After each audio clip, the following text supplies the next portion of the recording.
commerce, technique, virtualisation des réseaux. Donc là, on a mis de l'IA dans tous nos métiers.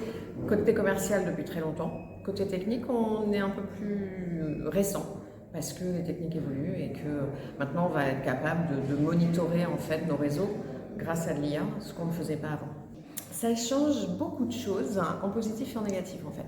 En positif, on va plus vite, on a des données plus précises, ça fait gagner du temps, c'est ergonomique en fait, ça permet de faire des choses qu'on ne faisait pas avant. Après, il faut qu'on gère, nous, dirigeants, la peur que ça suscite. Or aujourd'hui, on est un tout petit peu dans le moment de résistance. Donc il faut qu'on arrive à passer ce moment-là. Et puis ça ira très bien parce qu'on va monter en expertise et nos collaborateurs aussi. Aujourd'hui, on a des pans d'activité où les gens ont un peu peur de perdre leur métier.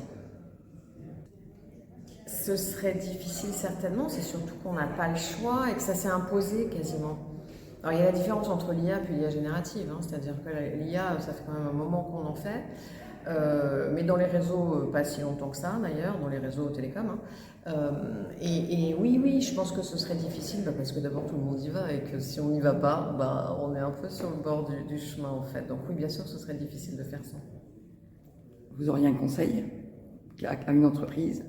C'est que c'est un vrai, c'est pas l'introduction d'une techno, c'est l'introduction d'une transformation profonde des façons de travailler. Donc il faut le prendre de bout en bout entre la technique et derrière ce que ça génère en évolution de compétences de métier. Et donc c'est un projet de transfo. Donc c'est à la fois du culturel, il y a de l'éthique, il y a de la conduite du changement. Et ça n'est pas, enfin, le conseil c'est surtout de ne pas le prendre comme de la technique pure.